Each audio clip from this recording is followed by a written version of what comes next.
Welcome to Surviving the Bratrace, video blog number 5. Andrea, can you say 5? Can you say 5? No? You can't say 5.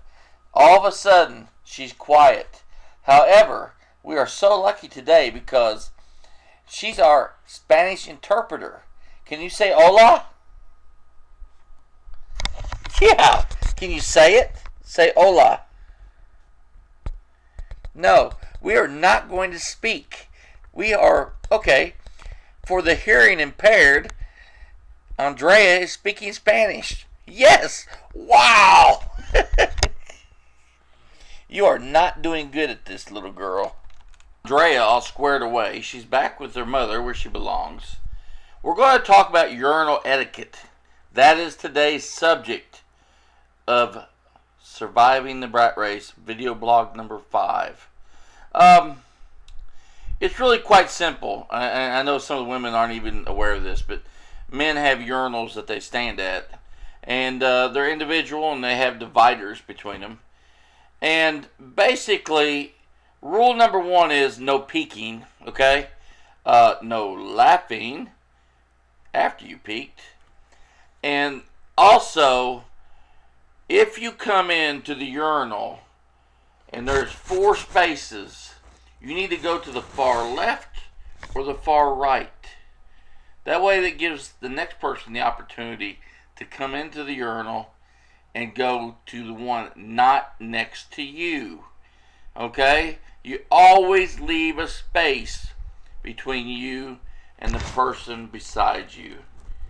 And you don't talk. Now we're going to take this a bit farther. Not only do we not talk, but now if we're in a stall doing sit down work, do not try to strike up a conversation with the guy next to you. That is bad mojo. That is bad karma. And it's just no good. Okay? It breaks a guy's concentration. There is work being done here, okay? So 1, never go to the space next to somebody unless it's an emergency and there's no room, okay? I mean, really and truly, in the economies of urinals, there should really not be 4 urinals on a wall, or even 3. There should be 1, a space, and then the 3rd one, or the 2nd one for this, in this case. So, talking about that, I have to tell a story that is somewhat awkward. I went into a club one evening and I had to potty very bad. And I had, it was in the winter hours, so I had a long sleeve shirt on and a shirt with a long tail on it. And as I went into the club, and I shot right for the bathroom because I really had to go.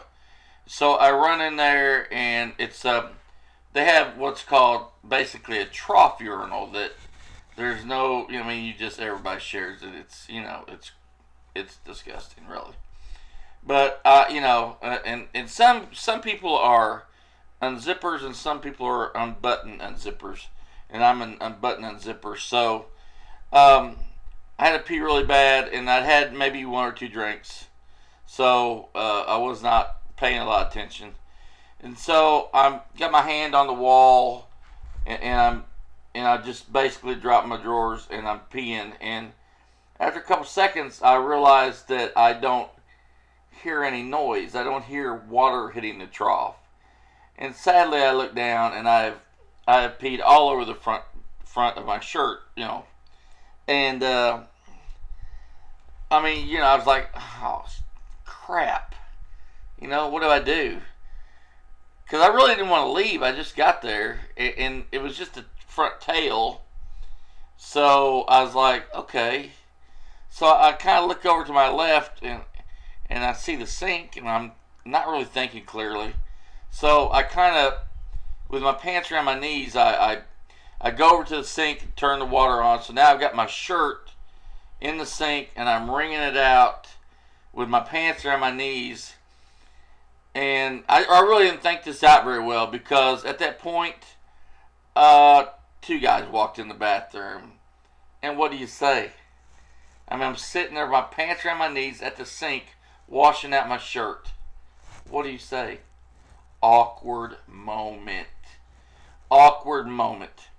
So basically, that's it. That's our story for today. And so that's an awkward moment. So let's go to another awkward moment, because I think we've all had these. I went out with a lady one night, and I can't tell the whole story, but I can tell part of the story. The whole story is much funnier, because I take some creative license with it. But this part of it, it ended well. Okay, the night ended well. It ended at her place, and ended in her bedroom, and things go well, and then I heard a noise. Okay, I just heard a noise. I said, "Is that your dog?" And she says, "Yeah, I think so." And she's like, "Shh," I'm like, "Okay." But then I hear footsteps. All right, so now I'm really nervous. And then there's a knock on the door. "Are you okay?" "Hello." Okay, now I have The Shining in my head. I have Jack Nicholson with an axe, beating down the door, and looking in and going, "I'm home. I'm back." And so I'm looking for an exit strategy, and I'm pretty sure that if I sucked it in, I could get through a window. And I'm like, "Who the hell is that?" And she said, "Oh, that's my ex-boyfriend.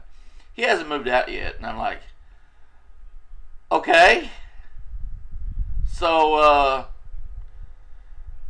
what the hell?" So basically, about 30 minutes later, it's time for me to go home. But I still hear this guy out in the hall or outside the door, and I'm thinking, am I going to live through this? So I got my stuff on, and I start to go out, and so I open the door, and I walk out, and he's in the kitchen making a sandwich. And I look at him and go, "Hey, what's up?" And he looks at me and goes, "Hey." It was surreal. Surreal. So I walked on out, and I told the person, I was very nervous. I wanted to get the hell out, and I was like, "Oh, well, I had a good time, and I hope to see you again soon." And she looked at me and said, "Go on, get out of here. I've used you all up." And basically kicked me out the door and slammed it. And I was like, damn. So anyways, that was an awkward moment. And if you haven't heard that story, which many of you have heard it, there's a lot more to it. And but I can't tell it here. So, on that note, this is the end of our blog for tonight.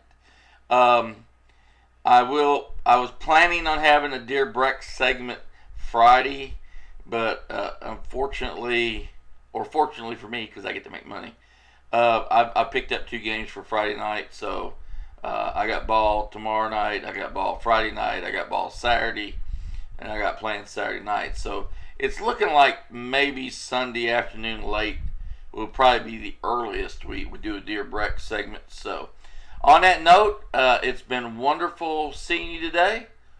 Okay, you're seeing me. I'm not seeing you. All right, we're good with that. And so long for now. Bye.